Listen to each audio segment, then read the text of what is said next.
last hour we were talking about the movie Copland, and Paulie watched it yesterday. Two-A-Days watched it as well, and then we asked the question: is it a good movie or is it a great movie?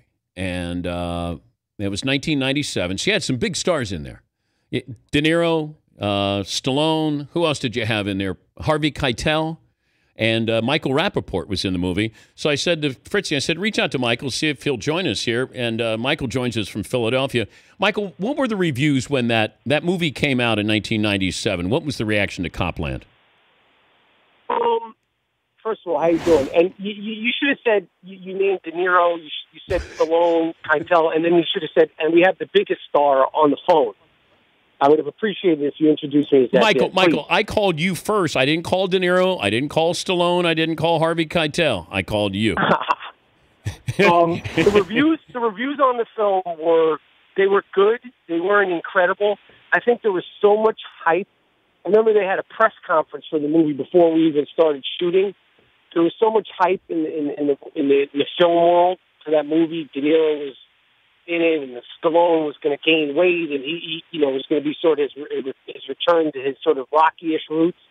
So I think the film, sort of underwhelmed, at the box office, and it got good reviews. It didn't get great reviews. It didn't garner any Oscar attention, and this is at the height of the Miramax, and they really sort of, had their own lane as far as independent films. So, I mean, I think people liked it. I just don't think they loved it like I think they expected. I think it was darker and a more complicated film than I think it was sort of advertised to be. Most intense actor of that group? It's a good question. The most intense actor of that group, well, it's hard to out-intense De Niro. Harvey Keitel, he's no walk in the park. He smacked my face when we were at the bottom of the George W. Bridge filming between 3 a.m. and 6 p.m. He did it at 3 a.m. and 6 a.m. He did it in the most loving way. He smacked my face. I appreciate it. I was flattered to have my face smacked. This wasn't in the scene. But he was a hustle bustle. I love Harvey, by the way, so I understood why he did it in hindsight. He had Peter Berg was also in that film. Ray Liotta, another one you probably don't want to go have ice cream with. Not the most, jovial guy. So there was a handful of them. I think the one who I clicked with the most, who I quote-unquote bonded with the most, was Stallone, because I think he was sort of an outsider on that set. And I love Sylvester Stallone, and Rocky means so much to me. So to be on the set with him and sort of have all access to all my Rocky questions, he was game for it. That's cool. It was a great experience, a great set, and a lot of excitement. Who were you up against for that role?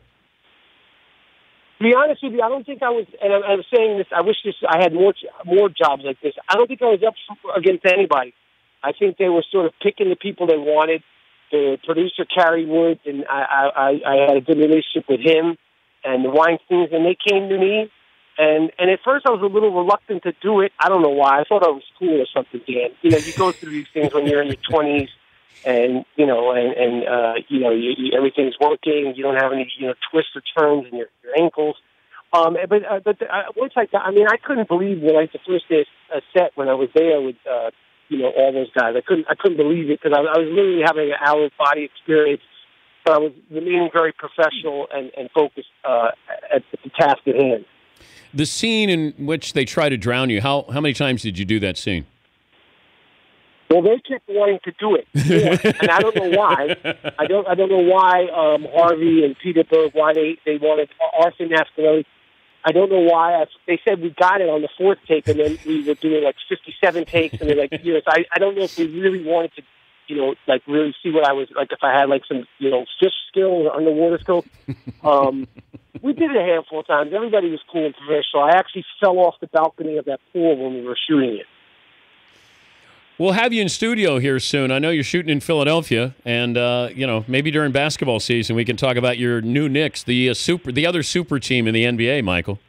Well, yeah, I mean, why are we even saying the other super team? Let's just say the only super team in the NBA.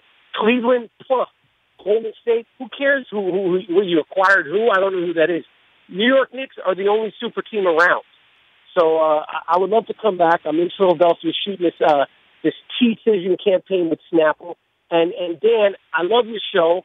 I'm such a huge fan of yours. And, I mean, it must feel like